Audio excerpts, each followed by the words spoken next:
पति, पत्नी और नौकरानी। शीतल और अभिमन्यु की शादी को 5 साल हो चुके थे, लेकिन अभी तक उनका कोई बच्चा नहीं हुआ था। इसकी वजह से शीतल और अभिमन्यु परेशान रहते थे, लेकिन उन दोनों से ज्यादा परेशान थी शीतल की सास, यानी अभिमन्यु की माँ जानकी देवी। जानकी देवी चाहती थी कि जल्दी से जल्दी उनकी गोद में पोता या पोती आ जाए, और इसीलिए वो अपनी बहू शीतल को लेकर एक दिन हॉस्पिटल पहुंची। डॉक्टर मैडम, जरा ठीक से चेक करके बताइए ना। कई बड़े बड़े डॉक्टर को दिखाया है, लेकिन मेरी बहू माँ ही नहीं बन पाती। मैंने शीतल को बहुत अच्छे से चेकअप किया है। देखिए, बात यह है कि शीतल के अंदर माँ बनने की कैपेसिटी नहीं है। ये आप क्या कह रही हैं डॉक्टर साहब? कोई तो इलाज होगा ना, कोई दवाई दे दीजिए। देखिए, कुछ प्रॉब्लम ऐसी होती है जिनका कोई ट्रीटमेंट नहीं होता। आई एम सॉरी टू से, लेकिन शीतल कभी माँ नहीं बन सकती, क्योंकि उसके यूट्रस में अंदर से ही कुछ प्रॉब्लम है। घर आने के बाद क्या हुआ माँ? कहाँ लेकर गई थी आप शीतल को? अरे कहाँ लेकर जाती, डॉक्टर मैडम के पास ले गई थी, लेकिन तेरी बीवी तो कभी माँ बन ही नहीं सकती। मम्मी जी, इसमें मेरी क्या गलती? अगर अंदर से कोई प्रॉब्लम है तो उसमें मैं भी कुछ नहीं कर सकती। जानती हूँ, ये बात डॉक्टर के मुंह से सुन चुकी हूँ। अब दोबारा मेरे सामने इस बात का गाना मत गा। अरे माँ, परेशान होने की जरूरत नहीं है, हम सोचते हैं ना कुछ। अरे क्या सोचेगा तू? जब डॉक्टर कह चुका है कि तेरी बीवी माँ नहीं बन सकती, तो बता क्या सोचेगा तू? कहाँ से लाएगा बच्चा? माँ, ये तो मैं भी नहीं जानता। अभिमन्यु, क्यों ना हम अनाथ आश्रम से एक बच्चा गोद ले आए? क्या फर्क पड़ता है बच्चा हमारा हो या गोद लिया हुआ? हाय, बड़ी बातें बनाने वाली। क्या फर्क पड़ता है? अरे क्यों फर्क नहीं पड़ता? मुझे इस वंश को आगे बढ़ाने के लिए मेरे बेटे का खून चाहिए, किसी दूसरे का नहीं। लेकिन माँ, आप जानती हैं कि ये अब पॉसिबल नहीं है। मैं कुछ नहीं जानती। मैं किसी पराये की औलाद को इस घर में अपना पोता या पोती बन के बढ़ता हुआ नहीं देख सकती। मेरा वंश मेरे बेटे के खून से ही आगे बढ़ेगा। लेकिन मम्मी जी, ऐसा कैसे हो पाएगा? आप अच्छी तरह जानती है ना, मेरा और अभिमन्यु का बच्चा नहीं हो सकता। तो मैं अपने बेटे की दूसरी शादी करवाऊंगी, और अपनी दूसरी बीवी से ये मुझे बच्चा पैदा करके देगा। ये आप क्या कह रही हैं माँ? मैं किसी और से शादी नहीं करने वाला। मेरे रहते हुए आप अभिमन्यु की शादी किसी और से करवाएंगी? मम्मी जी, आप ऐसा कैसे कर सकती हैं? तू बस देखती जा बहू, मैं ऐसा कैसे कर सकती हूँ।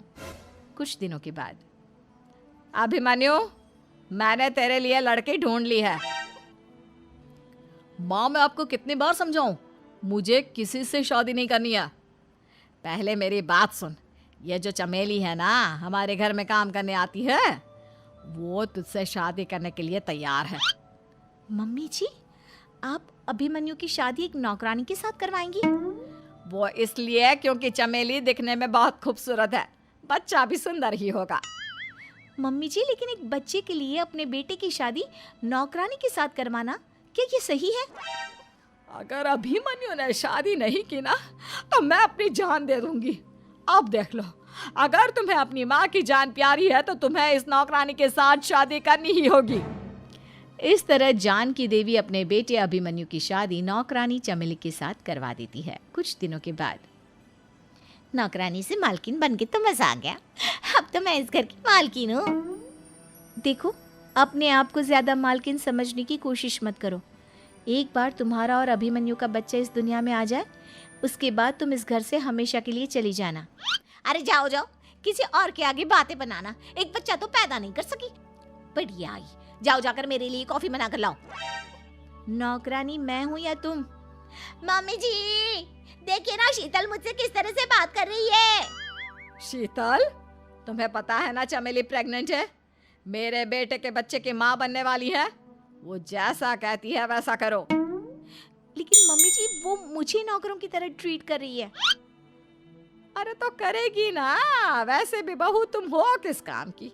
एक बच्चा तो पैदा नहीं कर सकती। जाओ अब घर के सारे काम करो और चमेली को आराम करने दो। थैंक यू मम्मी जी, भगवान आपका भला करे। आप नहीं होती तो मैं नौकरानी से महारानी कैसे बनती?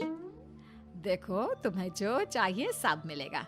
खूब खाओ पियो, मजे की जिंदगी जियो, लेकिन बस मुझे एक बच्चा पैदा करके दे दो। कुछ दिनों के बाद, मम्मी, बच्चे के लिए आपने मेरी शादी चमेली के साथ करवा तो दी, लेकिन दिन और रात का चैन मिट गया है। सारा दिन शीतल और चमेली की बहस चलती रहती है। अब शीतल को इस घर में रखने से क्या होगा?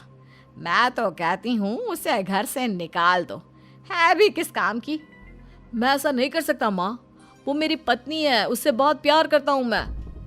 तुम्हारी पत्नी चमेली है, चमेली, उससे प्यार करो। अरे तुम्हारे बच्चे को जन्म देने वाली है वो। अभिमन्यु, मैं खुद ही इस घर से चली जाती हूँ। वैसे भी अपने ही घर में नौकरों की तरह रहकर परेशान हो चुकी हूँ। घर की नौकरानी मेरे ऊपर हुक्म चलाती है, वो तुम्हारी पत्नी बन चुकी है। अब मेरा इस घर में क्या काम? अभिमन्यु के बार बार रोकने पर भी शीतल उस घर से चली जाती है। कुछ दिनों के बाद चमेली एक बच्चे को जन्म देती है। भगवान ने मेरी सुन ली, मेरे बेटे का घर भर गया, उसका अपना बच्चा इस दुनिया में आ गया। मम्मी जी, बच्चे को हाथ लगाने से पहले मेरी एक शर्त तो सुन लो। तुम कहना क्या चाहती हो चमेली? आपकी मम्मी को बहुत शौक था ना अपने पोते को खिलाने का। अब देखो, इस दुनिया में हर चीज की कोई ना कोई कीमत तो होती है। तुम अपनी आधी प्रॉपर्टी मेरे नाम कर दो, बच्चा तुम्हारे नाम।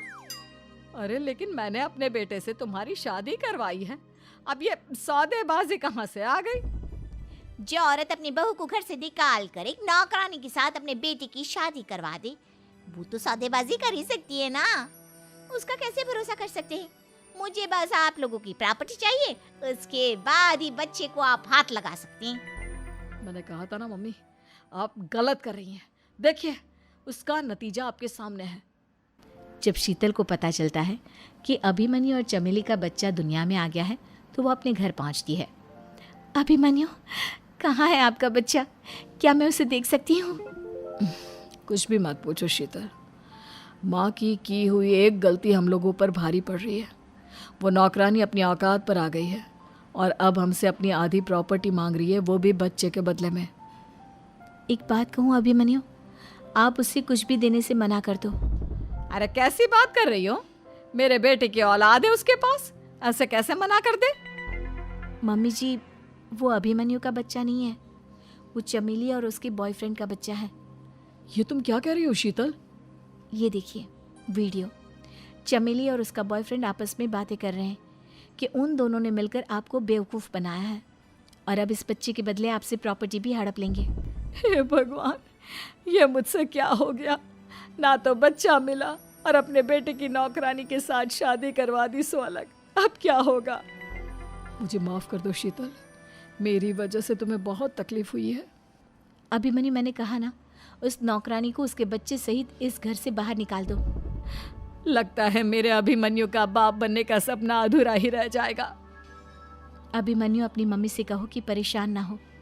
आपको याद है एक बार हम एक IVF सेंटर गए थे, मैंने फिर से वहाँ जाकर बात की थी और आपको पता है इस बार मैं प्रेग्नेंट हूँ, क्योंकि हमने वहाँ पर प्रोसीजर करवाया था जिसकी वजह से मैं प्रेग्नेंट हो गई थी और इस बात का पता मुझे बस कुछ महीने पहले ही लगा है।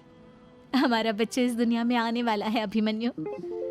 मुझे माफ कर दो शीतल बहू, मुझसे बहुत बड़ी गलती हो गई। कोई बात नहीं माँ, लेकिन अब हमें उस धोखेबाज नौकरानी को इस घर से बाहर निकालना है और इस घर की मालकिन को वापस घर लाना है, वो भी अपने बच्चे के साथ।